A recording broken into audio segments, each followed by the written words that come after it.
The vibrations in the shuttle rattled every bone in my body. There was no safety in the harnesses that strapped us into hard, cracked seats. We weren't passengers. We were cargo. I scanned the faces around me, their expressions a mix of fear and defiance.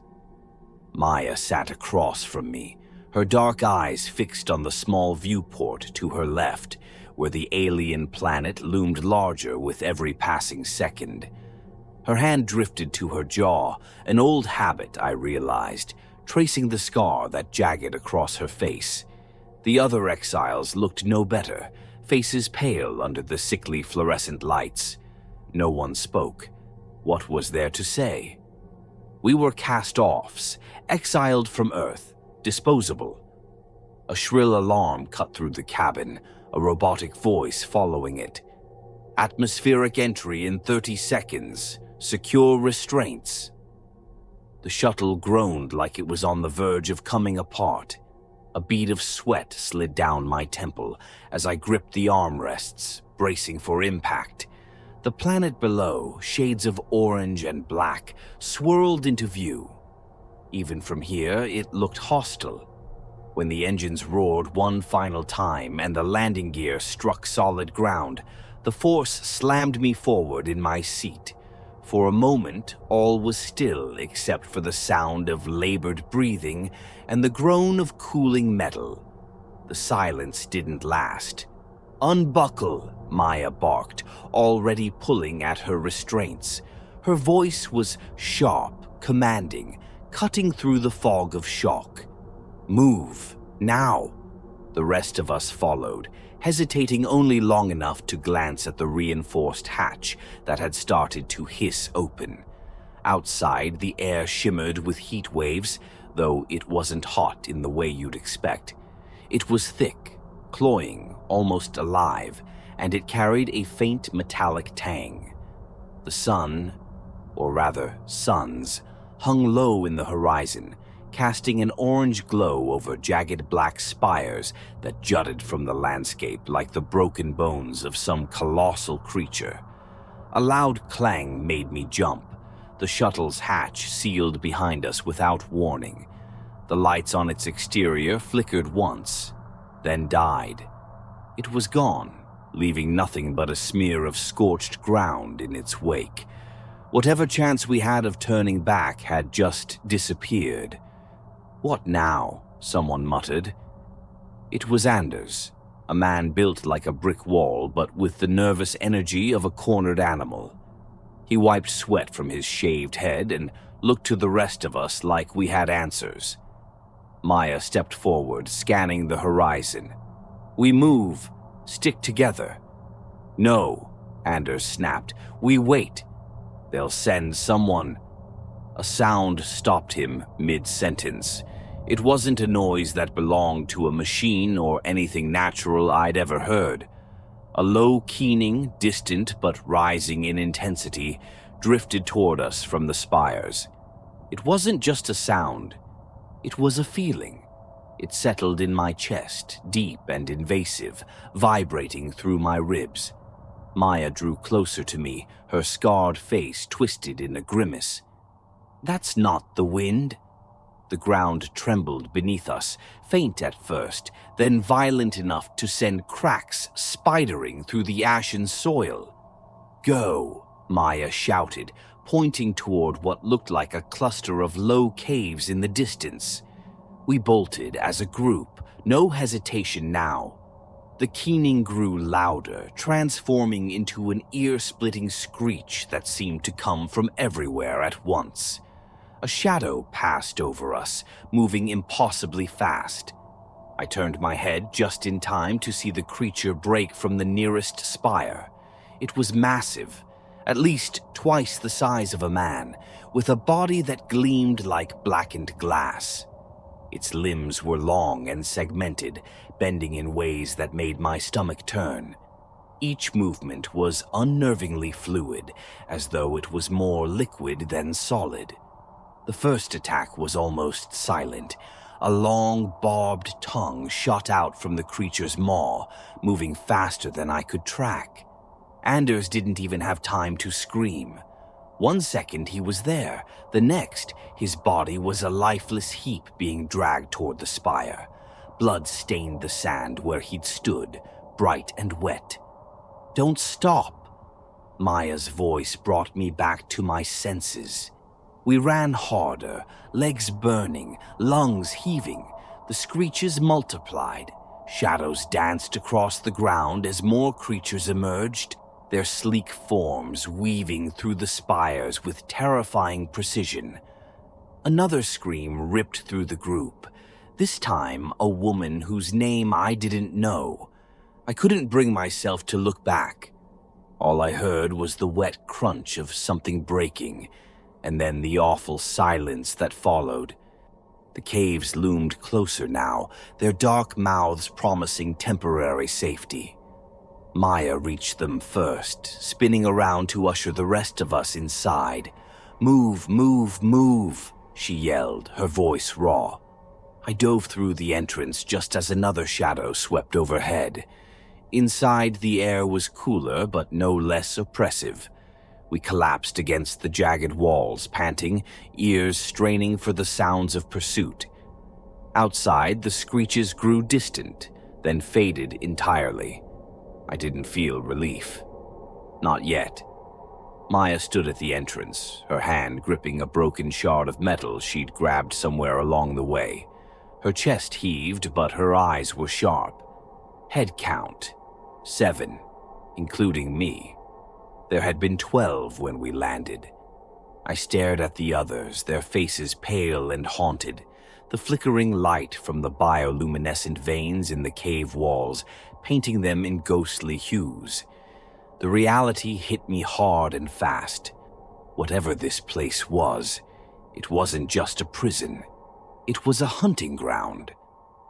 Maya's voice cut through the oppressive quiet. "This isn't random. We're here for a reason." Her words hung heavy in the air, the implication impossible to ignore. Outside, the keening started again, faint but growing louder, and we knew they were coming back. The cave stretched far deeper than we expected, the labyrinthine tunnels twisting and branching until the world above felt like a distant memory. The walls were unlike anything we'd seen, black and smooth in places, rough and pockmarked in others. Strange patterns glowed faintly along the surfaces, veins of bioluminescence that pulsed rhythmically like a heartbeat.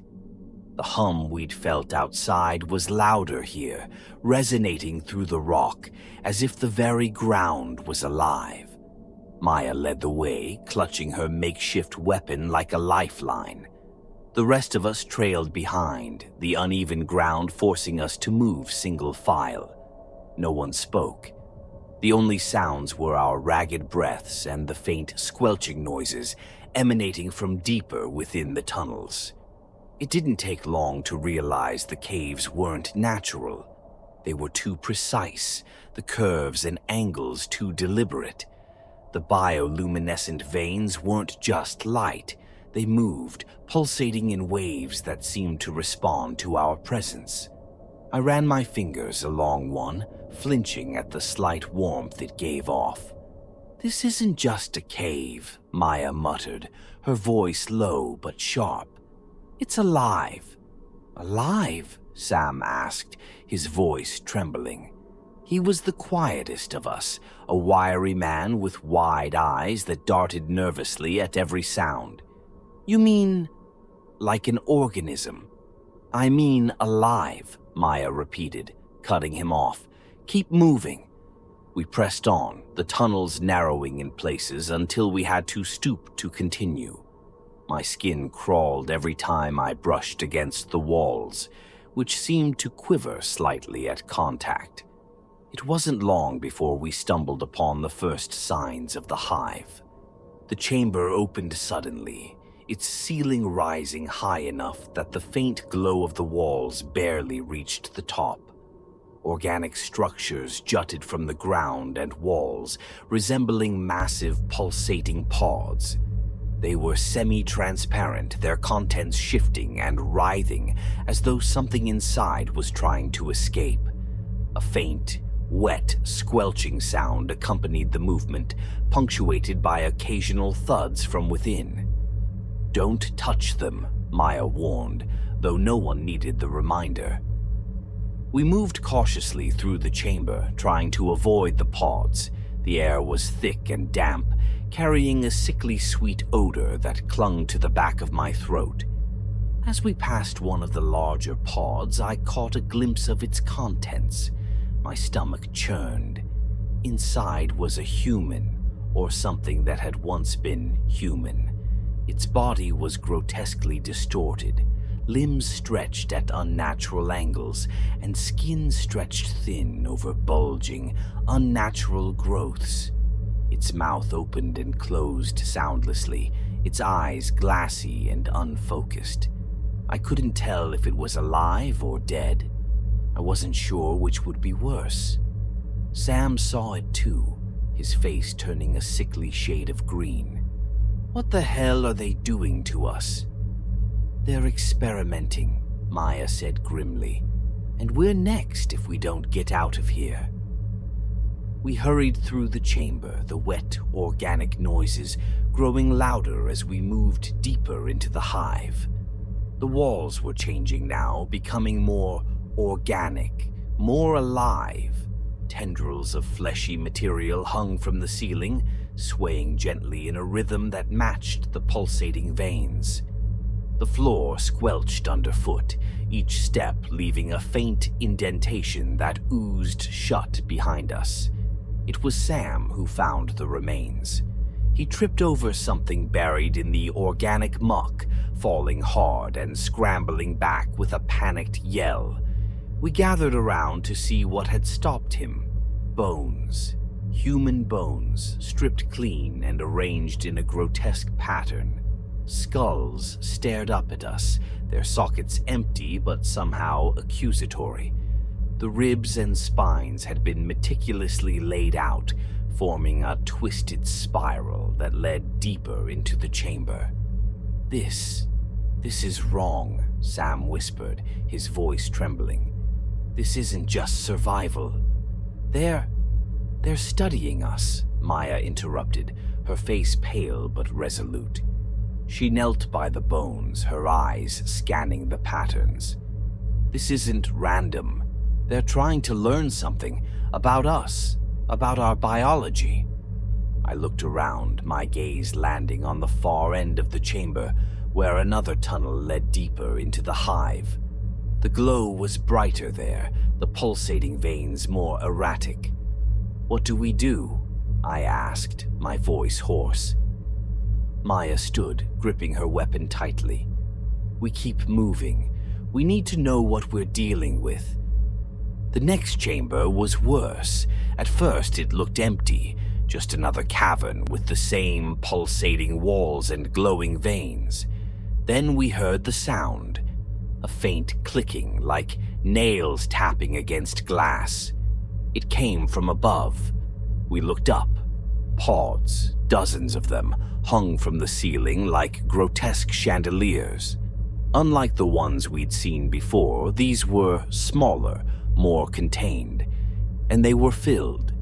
Human figures floated inside, their bodies twitching and writhing in the faint amber glow. Their faces were blank, their eyes closed, but their mouths moved silently, as if screaming in a language we couldn't hear. Then one of them opened its eyes. The pod burst open with a wet pop, sending thick, viscous fluid spilling to the ground. The figure within tumbled out, landing in a heap before slowly rising. Its movements were jerky, unnatural, like a puppet on strings. Its body was wrong, arms too long, fingers tipped with jagged claws, skin stretched tight over a ribcage that expanded and contracted far too quickly. It looked at us, its head tilting at an unnatural angle, and let out a sound I'll never forget. A guttural, wet rasp that sent shivers down my spine. Then it lunged. Maya was the first to react, slamming her weapon into the creature's head with enough force to send it sprawling.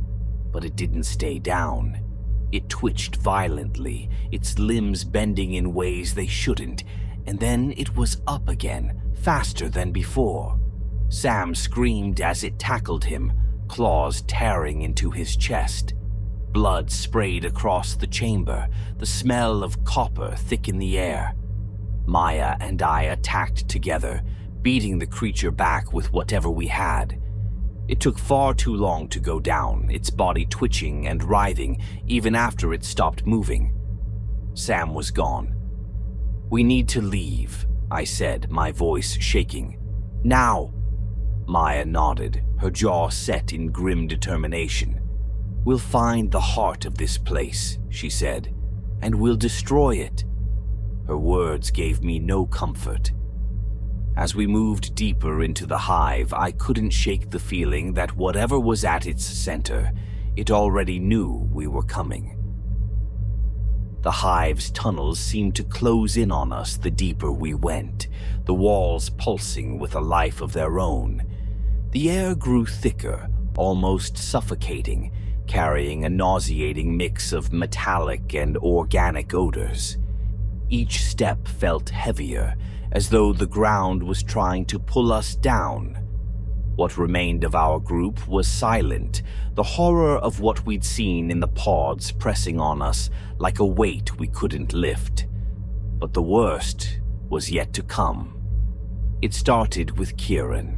He was lagging behind, muttering curses under his breath. I glanced back at him, noticing for the first time how pale he looked, his skin damp with sweat. His movements were sluggish, like he was dragging himself forward through sheer willpower. "Kieran," Maya called, her tone sharp. "Keep up." "I'm fine," he said, but his voice was strained. His hand drifted to his neck, scratching absently at the skin there. It wasn't until we stopped to catch our breath in a small, circular chamber that I noticed the patches on his arm.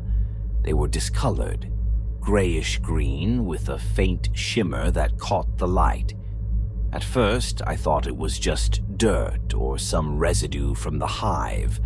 Then I saw the way the patches moved, pulsing in time with the veins in the walls. "Kieran," I said, keeping my voice low, "what's that on your arm?" He glanced down, his eyes wide with fear, but he said nothing. When Maya saw it, she stepped closer, gripping his arm tightly.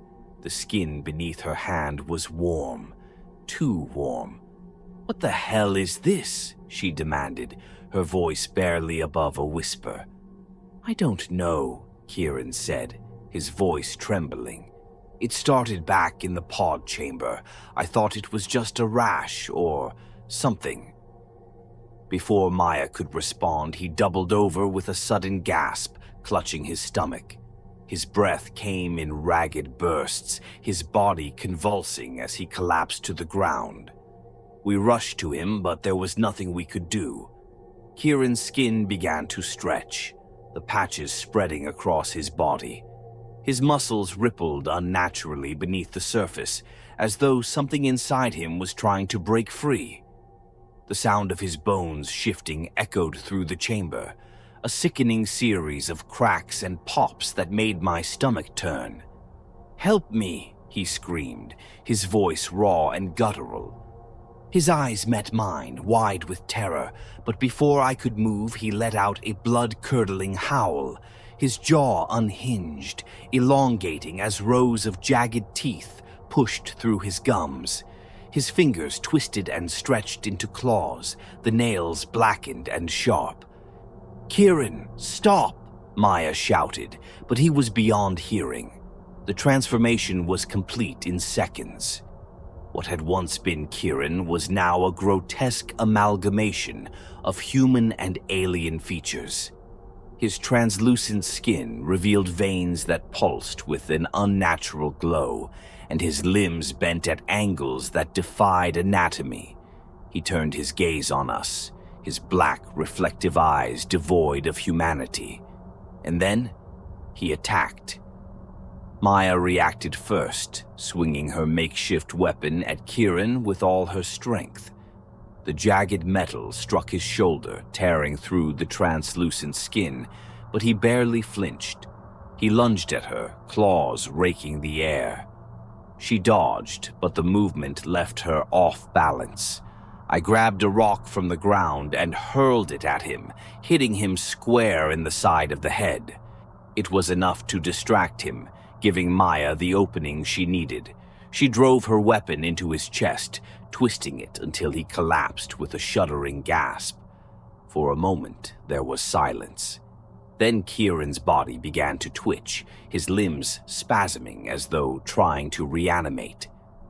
Maya grabbed me by the arm. "We need to go. Now."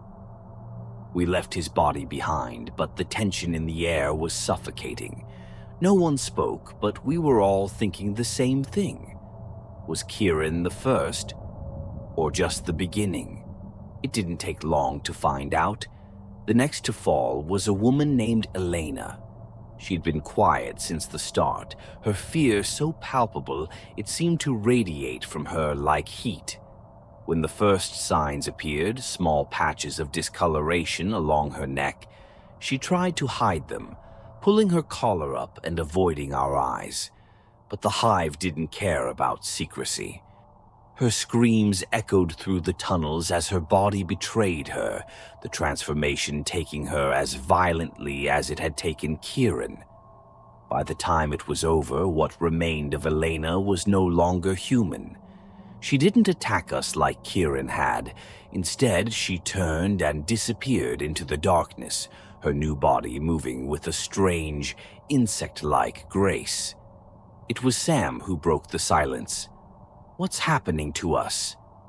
"The Hive," Maya said, her voice low but steady. "It's in us, changing us." "Changing us into what?" I asked, though I wasn't sure I wanted the answer. She didn't respond. She didn't need to. We all knew what the Hive was doing. We'd seen it in the pods. The aliens weren't just studying us, they were using us, rewriting our biology to create something new, something monstrous. By the time we reached what felt like the Hive's central chamber, there were only 3 of us left: Maya, Sam, and me. The chamber was massive, its walls lined with pods that pulsed in time with the rhythmic hum that filled the Hive. At the center was the source of it all, a towering structure that seemed to grow from the ground itself, its surface a mass of veins and tendrils that writhed like living things. Inside the translucent core of the structure, shapes moved, human shapes, their bodies twisted and contorted as the Hive worked its will on them. I felt bile rise in my throat as I realized what we were seeing. "They're not just transforming us," Maya said, her voice shaking. "They're merging us with themselves." Sam stumbled back, shaking his head. "We have to get out of here. We have to—" He stopped mid-sentence, his body jerking violently. His hands went to his chest, where something was moving beneath the skin. He let out a strangled scream as his torso split open, revealing the beginnings of a new form. Maya and I watched in horror as the Hive claimed him. We didn't wait to see the end. We ran, the sound of Sam's screams following us as we plunged deeper into the Hive. Whatever was happening to us, we didn't have long. The Hive was inside us now, and it wasn't going to let us leave whole, but we weren't leaving without a fight. The Hive's pulsating walls seemed to close in around us as if it sensed our desperation. The tendrils lining the walls moved now, writhing with purpose, reaching for us as we sprinted through the organic corridors. The hum that had been omnipresent since we entered had shifted. No longer a background vibration, but an urgent, shrieking wail. The Hive was alive, angry, and determined to keep us here. Maya ran ahead, her jagged weapon clutched tightly in her hand. She didn't look back, and I didn't blame her. There wasn't time for second chances, for hesitation. Behind us, the sounds of pursuit grew louder. The creatures, those things we had once called Kieran and Elena, were coming, their warped alien forms moving with impossible speed. Their guttural cries echoed off the walls, each sound a twisted mockery of the people they had been.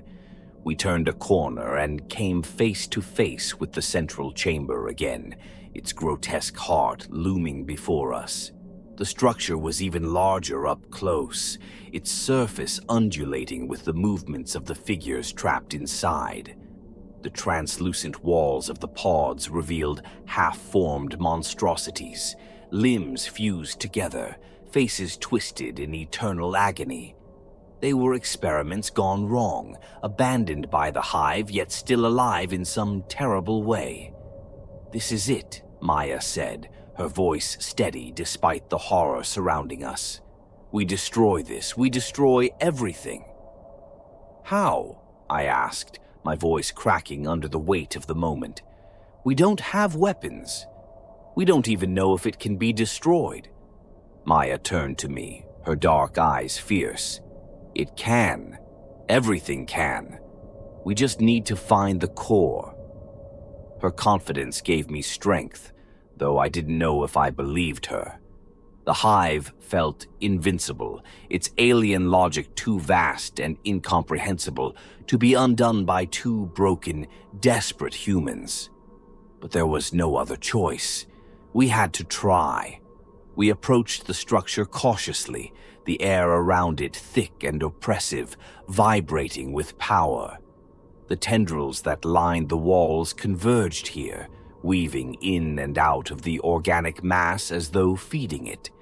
At its base, a fissure glowed faintly, a sickly green light spilling from within. "There," Maya said, pointing to the fissure. "That has to be it. The core." She didn't wait for me to respond, plunging forward with grim determination. I followed, my heart pounding so hard it felt like it might burst. The fissure widened as we approached, revealing a chamber within the structure. It was like stepping into the heart of a living thing. Every surface pulsed and throbbed, the green light casting grotesque shadows that twisted and danced. At the center of the chamber was the core. It wasn't what I'd expected. It wasn't mechanical or crystalline or even tangible in the traditional sense. It was a mass of light and energy, shifting and swirling in constant motion. Shapes formed within it. Faces, hands, bodies, each one human for only a moment before melting into something alien and unrecognizable. Maya didn't hesitate. She grabbed a shard of broken metal from the ground, a piece of the Hive itself, and drove it into the core with all her strength. The effect was immediate. The Hive screamed. It wasn't a sound, it was a sensation, a vibration that rattled my bones and sent shockwaves through my skull. The walls around us convulsed, the tendrils writhing violently as the entire structure began to collapse in on itself. Pods burst open, spilling their contents onto the floor, half-formed creatures that twitched and spasmed before going still. The light from the core flickered wildly, its once cohesive form unraveling into chaotic bursts of energy. "We need to move," I shouted, grabbing Maya by the arm. She was still holding the shard, her knuckles white with the effort. "Go," she yelled, her voice nearly drowned out by the cacophony of the Hive's death throes. "I'll hold them off." I froze, my mind reeling. "What? No. You can't." "I have to," she shouted, shoving me toward the exit. "If we both stay, we die here. You have to make it out. Tell them what happened. Tell them what this place is." tears stung my eyes, but there was no time to argue. The creatures were coming, their distorted forms surging into the chamber, driven by the Hive's dying will. Maya turned to face them, her weapon raised, her expression fierce and defiant. I ran. The Hive was collapsing around me, the walls folding in on themselves as if the entire structure was being consumed from within. The ground buckled and heaved, sending me sprawling more than once. Tendrils lashed out, their movements erratic, but I pushed forward, dodging and weaving as the screams of the Hive filled the air. I didn't look back. The tunnel opened up ahead, the faint glow of the surface visible in the distance.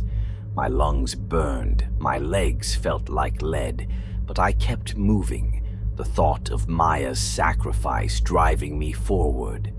The screeches of the creatures grew fainter behind me, drowned out by the sound of the Hive's collapse. When I finally burst onto the surface, the light of the twin suns was blinding. The air was sharp and cold, a stark contrast to the suffocating heat of the Hive. I stumbled forward, falling to my knees as the ground shook violently beneath me.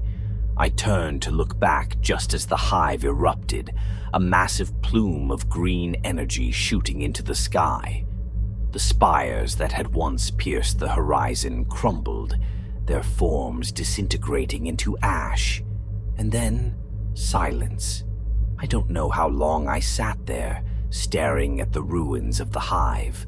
Time seemed to lose meaning, my mind numb from everything I'd seen, everything I'd lost. The planet was quiet now, the oppressive hum gone, replaced by the faint whisper of wind across the barren landscape. Maya was gone. Sam, Kieran, Elena, everyone. I was alone. I don't know what drove me to stand, to keep moving. Maybe it was the thought of Maya's final words, her command to tell the world what had happened here. Maybe it was the faint glimmer of hope that somewhere out there, someone would hear my story and put an end to this nightmare. The alien craft appeared on the horizon as I walked. Sleek and black, it descended silently, its form casting an imposing shadow over the cracked ground. For a moment I considered running, but there was nowhere to go, nowhere left to hide. As the hatch opened and the ramp extended, I stepped forward, my heart heavy but resolute. Whatever came next, I would face it. For Maya, for all of us, I would survive or die trying.